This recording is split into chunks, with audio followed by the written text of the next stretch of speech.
Today I have James Montemagno of Microsoft. James is the lead and principal and general poobah of what is it, James? Is it of community? Yeah, developer community. Yes, I think I've been on the show so many times. You're just like, oh, James does stuff. Yes, exactly. That's how Yes, it feels. my team at Microsoft is inside of our core AI product and our developer division, and we build the tools that all of you use, languages and frameworks. So VS Code, GitHub, TypeScript, .NET, Playwright, all these amazing things for developers. And my team helps build community around it, helps people adopt the technology, does tons of videos, presentations, podcasts like this, all sorts of good stuff. We want to not only just like help bring the developer tools to developers, but also work really close with developers, get their feedback, work with MVPs, work with user group leaders, work with conference organizers, and help multiply the voices out there talking about our products. That's kind of what our team does. And I've done it forever and I love it. You are the busiest person I know, but you're also the highest energy person I know. So they go Yeah. together. It's a lot of coffee every morning. Just gotta guzzle 5 or 6 cups, and I'm good to go. But it's actually not that. One of the first dates I had with my now wife was at a coffee shop, Cafe Vivace in Seattle, and I had an espresso at it's open till midnight. So I had one at 10 p.m. She's like, "What are you doing?" I was like, "I'll fall asleep in an hour." So I'm like, "I'll be," Right. to me, it's about the taste. It does help me wake up, but it's not that I need it. But I get excited, Jesse, about just the reason I do my job and the products I get to talk about, I truly actually love them. So it makes being excited about them easy. Well, I remember going back to Xamarin days when you were an evangelist for Xamarin, and the level of excitement you brought to it was truly amazing. Let me ask you one thing that went by. You mentioned Playwright. Can Mm-hmm. you just say a couple words about what that is and who it's targeted at? Oh, sure. Playwright is end to end testing for your web applications. So kind of that, um, a classical okay, let's test a login flow. I'm going to click the login button. I'm going to enter these things. I'm going to make sure I go to this page. Or I'm going to make sure these things go to a cart. So full end to end testing for your web applications. It's free. It's open source. Beautiful integrations into VS Code. And other IDEs and editors as well. You can write tests if you're a .NET developer with MS Test or XUnit or NUnit. And of course, it works in JavaScript, Python, Java, C Sharp. It's really great. And then there's a whole bunch of new AI stuff with it as well, agents and MCP servers, a whole bunch of cool stuff. So you could just say, hey, I have, jesseliberty.com or whatever. Can you test blah, blah, blah, blah, blah? And it'll launch your website. It'll click around. It'll generate the test for you. So I'm not a big tester, but if I have AI do it for me, then it helps out quite a bit Good to write segue. better code. Great Yeah. segue, because what I want to talk about is vibe coding. Mm-hmm. So talk about using AI, and I'm going to let you define vibe coding for me. Oh gosh. Yeah, I think everyone has a different definition of vibe coding. The original definition of vibe coding, which, back in my younger years of 9 months ago, was really just about letting go and just letting the AI, do everything for you. You don't have to care about what the code is or how it's written or what it's writing. Just tell it what to do. It'll do it, and just right click publish. You're good to go. Right. I think that's a definition of vibe coding. I think vibe coding is evolving. To me, it's about vibe. So as long as vibe's in the names, it's good. So vibe coding to me is a little bit of what I just said, of that traditional vibe coding, giving into the AI, being a pair programmer with the AI. It's a little bit of vibe engineering. So actually reviewing the code and understanding the code that's happening. And to me, it's more of a flow. I think of it as a float state.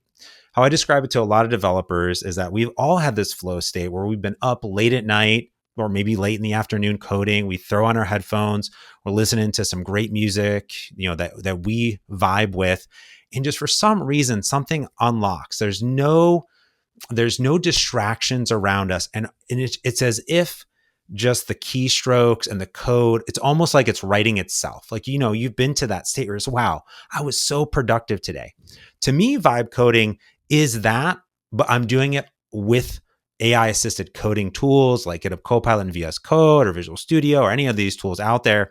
And you are flowing with the code, and that you are naturally reviewing the code in real time as it's coming in. You're going back and forth, and you are just really just pumping out amazing amounts of like high quality code.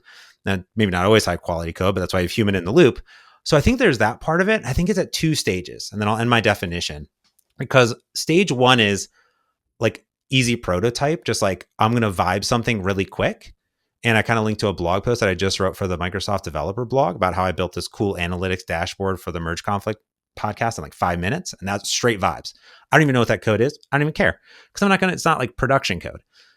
That's like one level where like I need an app, I can build apps on demand, and it's just a vibe and just go. And then the other part is, once you've sort of crafted and really harnessed this other power and these tools in your toolbox with AI assisted coding tools, and you've got it to a state where your instructions, your prompts, your modes, like it's flowing, you can almost just prompt and start to not blindly trust the code, but get really close to just really trusting the code, and just you don't even really want to even have to test anymore. You just open a pull request, test it in staging, and it's as if you are one together writing code with it. And that's kind of like how I describe vibe coding. But I think there is different levels, like these brand new applications. I have an idea, go, and then there is, hey, I'm in production application. How do I get the vibe in that? It's a little bit harder to do, but I've been doing with one of my apps, Feedback Flow, which is a sentiment analysis tool that's in production that I use, and it uses auth and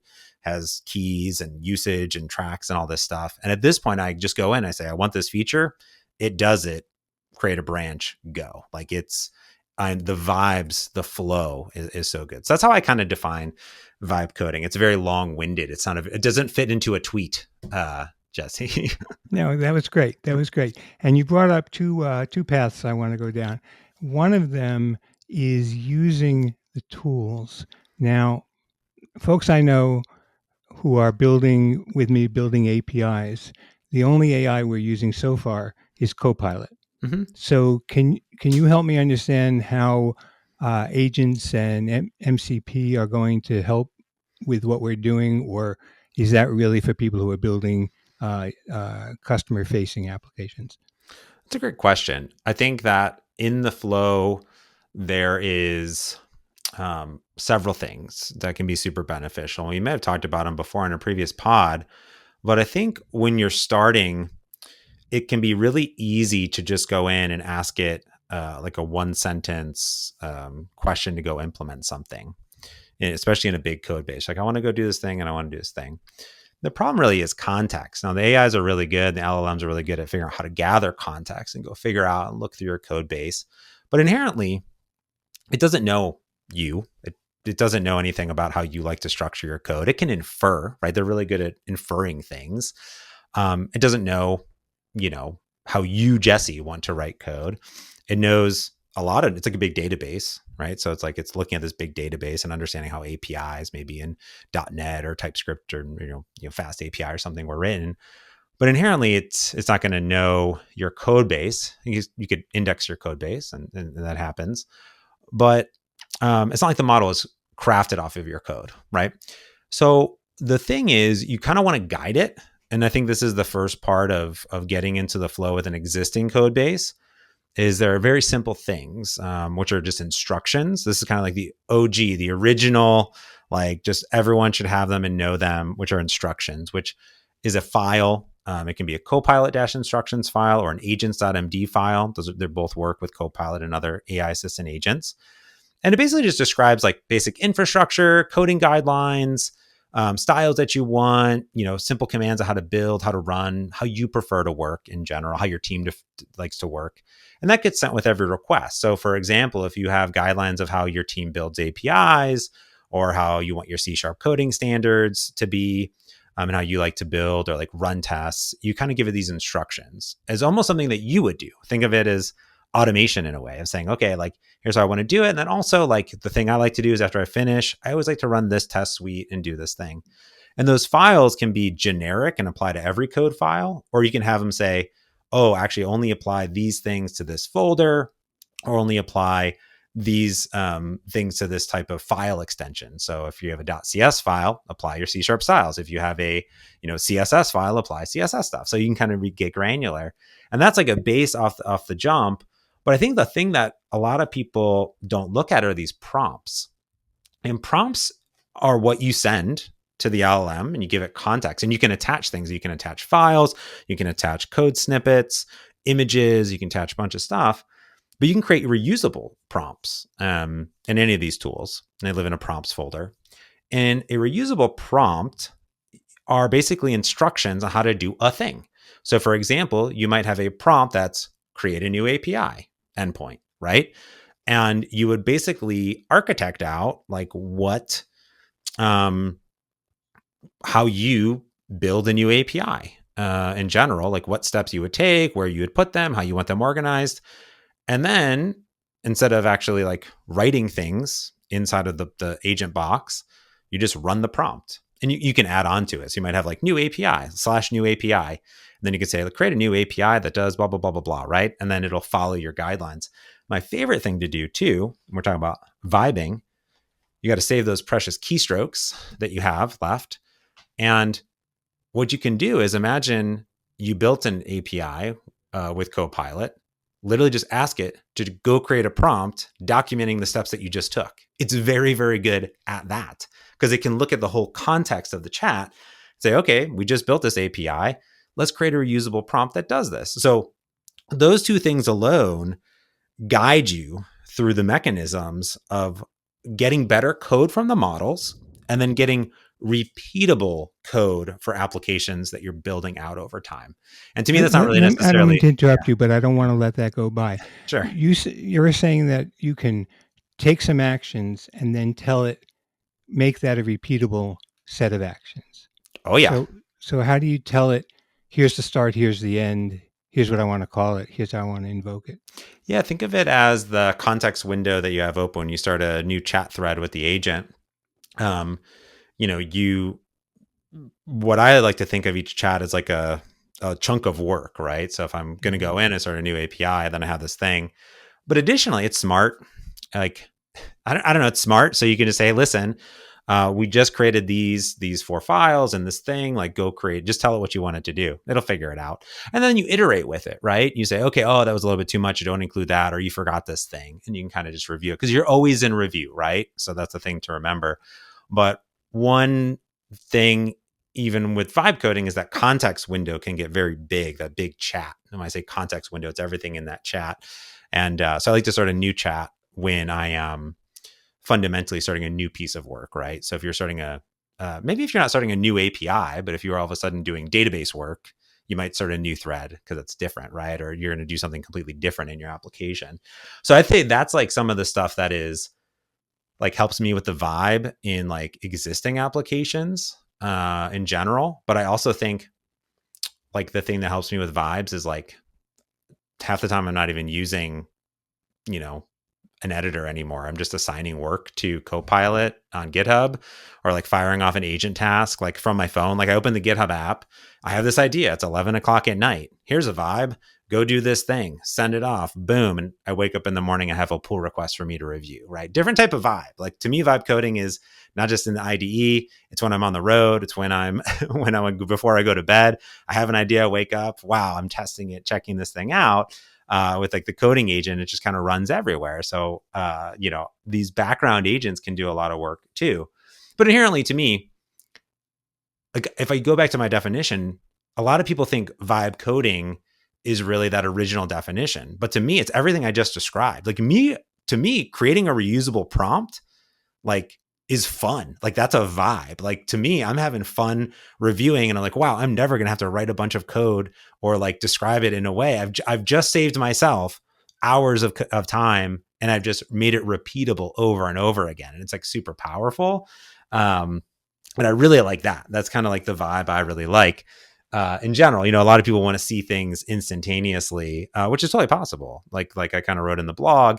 But I think at the end of the day, when you think about vibe coding versus maybe like Simon Willison was talking about vibe engineering, which is like, okay, vibe coding is letting it go, doing this thing, but what about testing and planning and code reviews? And to me, that's all vibe coding, vibe engineering. It's just like a different mindset in general, right? Especially in established projects.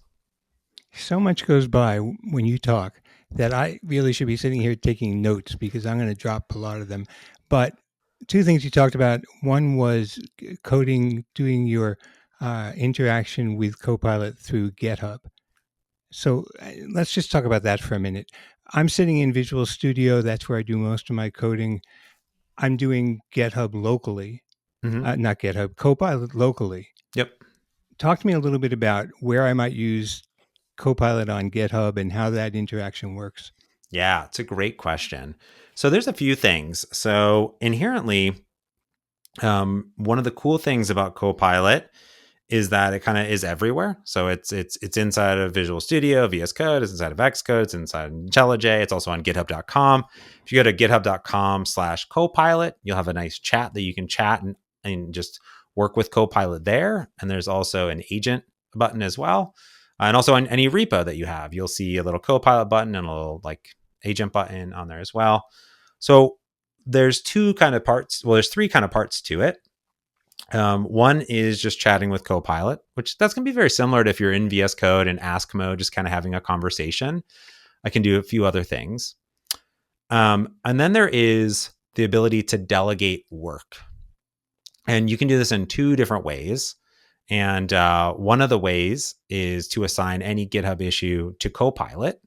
So as long as you've turned on in your GitHub Copilot settings the coding agent, um, that is available. You turn it on in your settings for your Copilot settings, and you enable it on your repos, just a few button clicks.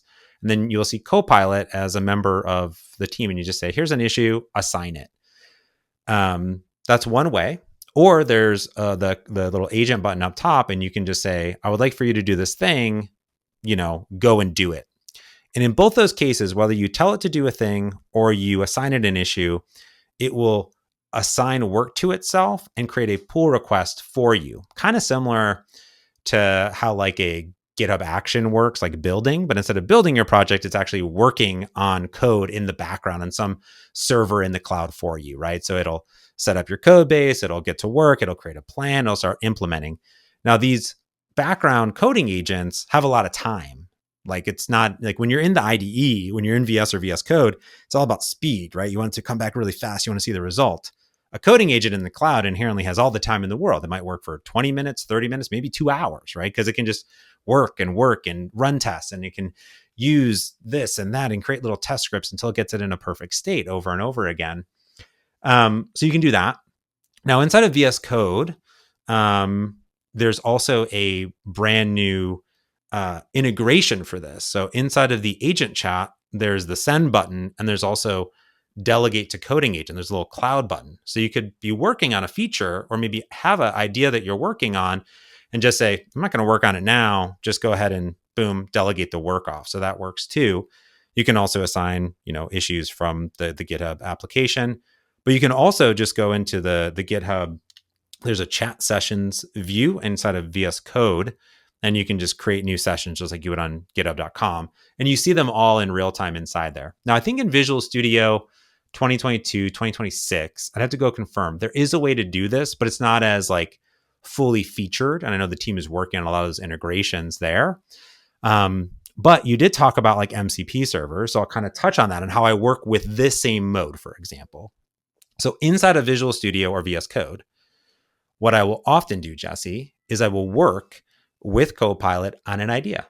Hey, I want to implement a new API for Jesse's podcast episodes, right? And you have like, jesseliberty.com. I want to add this thing.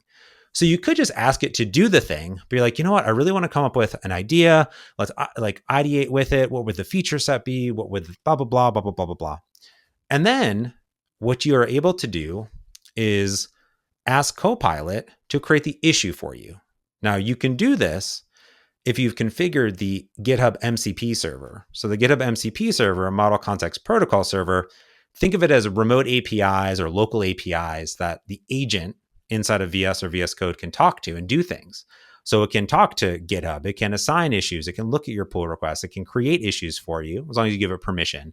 It could search Microsoft documentation. It could talk to SQL databases, for example. It could look at your Azure subscription and pull that context in. So what I like to do is I like to ideate with Copilot, either online or in the IDE, and say, hey, go summarize that in a nice issue. Go ahead and create that issue on GitHub. So it goes and creates it, and then I just say assign it to Copilot, and then it just does it, right? And then it'll get to work in the background.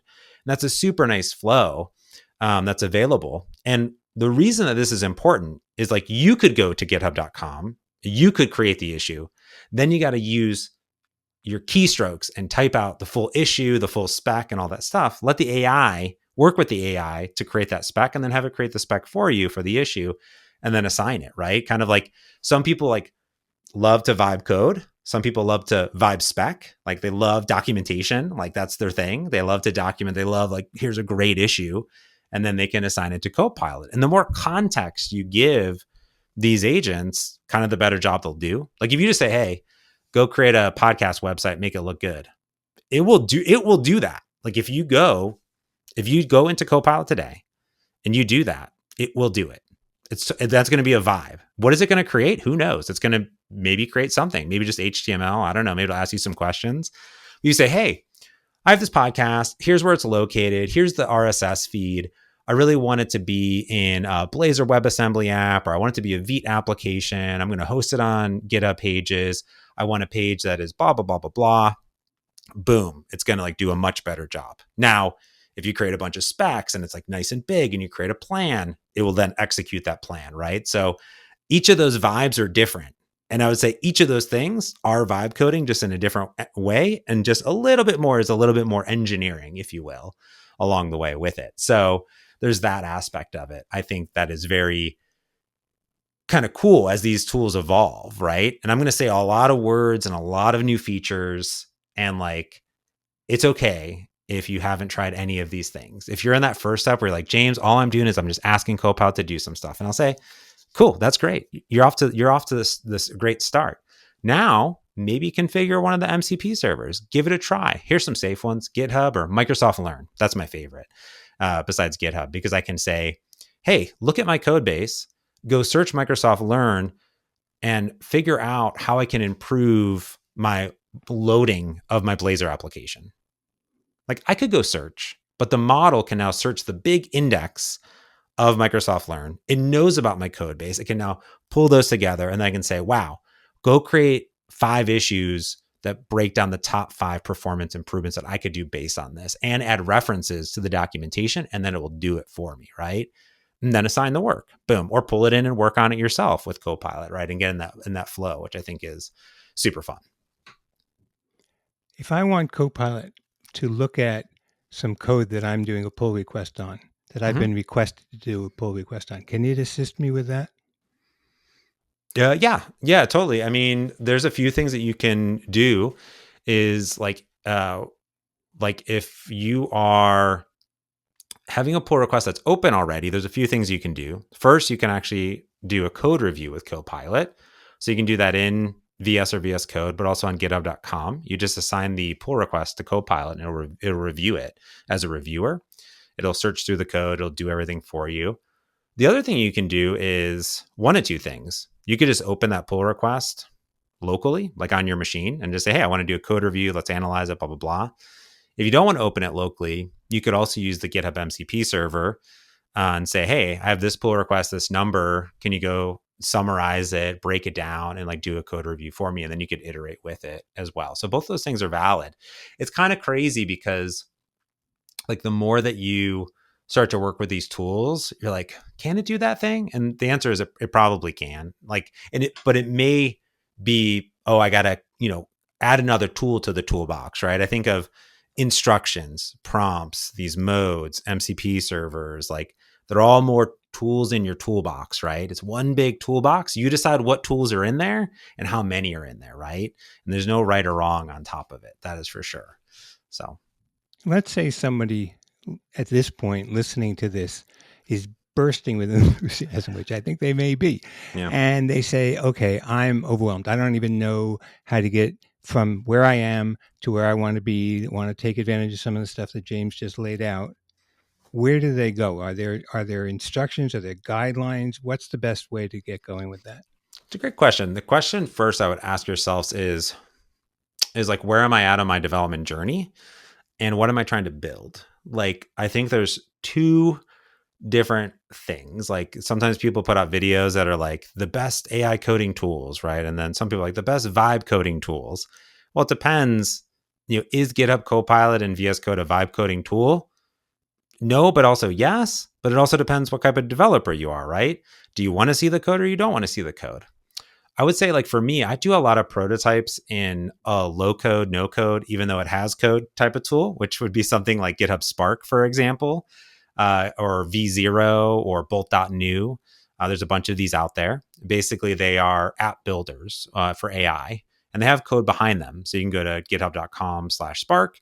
You give it an idea of what you want it to build, as much as little as you want. I think you have to be a Copilot subscriber, I think Pro or Pro Plus, and it just builds a React application, and you can deploy it, a static React application out there. And I built tons of these. I'm like, I got an idea, right? And I'm like, what do I, boom, the kind of apps on demand. There's that. Else, the other thing is just go to github.com/feature/copilot. There's a copilot button, and you go to github.com features copilot. That's going to navigate you there. Else, based on your IDEs, my recommendation would just be to go to the YouTube page for VS Code, which is youtube.com/code, or youtube.com/Visual Studio, which is Visual Studio. Both of them have great playlists of getting started. Like from free tier, you can use the free plan for this. You'll have enough to build stuff out. I just did a blog post where I took this huge CSV file, which is the 500 episodes of Merge Conflict that has all of our data on it. And I wrote the blog post and I said, listen, you have some data and I want to make something beautiful to visualize it. Like, I'm not really happy with what I have. So I just wrote a prompt. This was the prompt. I said, in the attached file. So I gave it the CSV file. It's all of our podcast metrics for every episode. Create a beautiful website that helps visualize, search, finds topics, and more. And then I said, come up with a bunch of ideas for what a podcast creator would want and build it out. And I said, use a Vite-based application so I can publish it on GitHub Pages. And let me, before you go, yeah, even that far, you attached files. mm-hmm. How did you do that? So you can attach any file to Copilot right in the agent box. There's just a little plus button. You can also drag and drop files on there. Images, if you have like a Figma file, you have a screenshot of something you want it to look like. I just attached the CSV file. What I most likely, in this case, I started with a blank folder in VS Code, and it just had the CSV file in it. And it knows about your workspace. You could say like the CSV file in here, right? Or just, you can do pound. And if you do pound inside of the chat box there, it'll pull up all the files. It'll pull up all of your namespaces and folders and things. And you just type what you want. Now, what's cool about that is that's very similar to attaching a file to like ChatGPT or Microsoft Copilot or these other like chat applications, right? Where you might give it a file and say, summarize this file. Well, what I did is I said, here's all the data. Here's what the data is. Now the AI knows how to like read a CSV file like the LLM does. So it now can ingest all that data, infer a bunch of data, and then make educated decisions to build something out. And with that one prompt, 5 minutes later, I had a full application that I had deployed up to GitHub Pages, basically visualizing the entirety of everything. It was like quite astonishing in many, many ways. I call it pod stats. And I was just like, cool. I just like built that because I wanted to see my application, my data, my metrics, and visualize stuff. And I put it up on the internet, right? So I think you can start there. You can just literally open up VS Code or Visual Studio when you install them, or your preferred IDE of choice that has, GitHub Copilot. Obviously that's one of the AIs. I work at Microsoft. Obviously I'm biased that I use our own tools, but I love them and I'm super productive with them. And just open it up and just log in with your GitHub account. I think you can even log in with your Gmail account or your Google account. And then you just start coding, and you're automatically on the free tier. You're going to get these, it's a good question. It's like these things called premium requests or chat requests. So every time I prompt it and it works, and once it's finished and returned to me that it's done, then that is one request. It's one premium request. And then when you chat again, then it does a thing. So again, context is really important. You could really scaffold out and say, I want you to do these 10 things and execute on them, blah, blah, blah, and it'll get to work. Or you could just say, you could have it do one thing after another thing after another chat, and that's going to run through your premium request. But there's that. And then, yeah, if you love it, keep going at it, then you can upgrade to Copilot Pro. It's like $10 a month. Pretty good deal. Cheaper than Netflix. So I don't know if that's a sales pitch, but that's, it's, I think what's cool about this, Jesse, is you have an idea. I had this idea. I was creating a video. I talked about this podcast. I can talk about apps on demand, like 1-day apps. Sometimes it's 30-minute apps, 10 minutes apps. I had this idea. I was on my machine. I was creating a video on using some of the new features. I'm a really bad typist. Like I can type really fast, but it's like full of typos. Now, the interesting part is that the AI doesn't care. The AI is smart. It'll figure out what I'm typing the majority of the time with my typos. But I was like, I'm creating a demo video. I want it to look professional. And I was like, there's got to be some tool out there that'll allow me to say, here's a bunch of text. When I press this keystroke, type it into the box, like as if I'm typing it, like a ghostwriter. I'm like, I can't find it. I'm sure it's somewhere. I'm sure it's in sysinternal somewhere. So I just literally opened up VS Code and I said, create me a simple .NET application that runs on the desktop that does this thing. It was like 2 sentences, what I just described. Literally 5 minutes later, I had a working WinForms application that did the exact thing that I told it to do.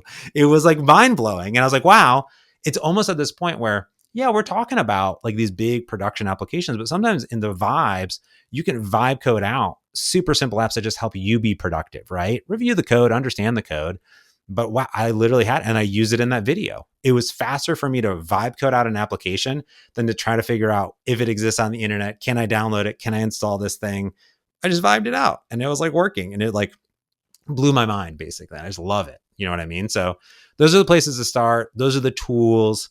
You can be in the IDE, you can be in a web-based UI. There's all these sorts of different tools out there like Spark, for example, or V0, that you can just kind of just tell it what you want and then vibe with it. And then at some point, take the code, iterate on the code, understand the code a little bit more. That's the important part. You should inherently, in my personal opinion, you should understand like the code, right? I think that's an important aspect of it. I think that, to me, it's about avoiding like relearning things that I already know. Like in the podcast stats application, I already know how to parse CSVs. I know how to build, web apps and write TypeScript and deploy to GitHub pages.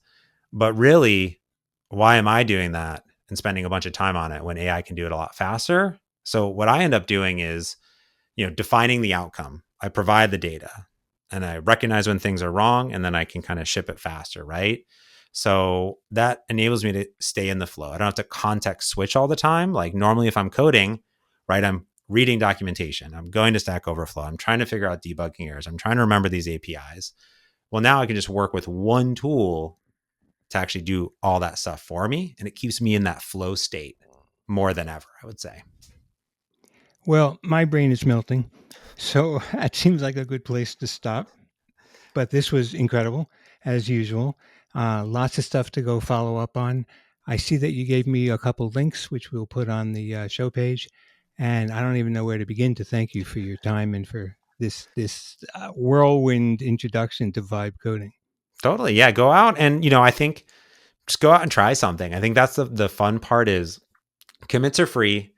And when you're prototyping these things, the code can be thrown away. It can be reverted, right? So if you didn't like how it looked or what it did the first time or something went down a wrong path, there's literally a restore button that says roll it back. Start over again. It's totally fine because you're able to roll it back and try something really fun in 5 to 10 minutes instead of 5 to 10 days. I think that's what's really cool about the state where we're at is being able to really iterate and try new things and add more features, fix more bugs faster than ever. Very exciting. Really, very exciting. Can't wait to get my hands on some of the more advanced things that I have not been playing with yet. Totally. Well, thanks for having me on. And as always, I get excited about all of it. So I appreciate it, Jesse. Thanks so much, James.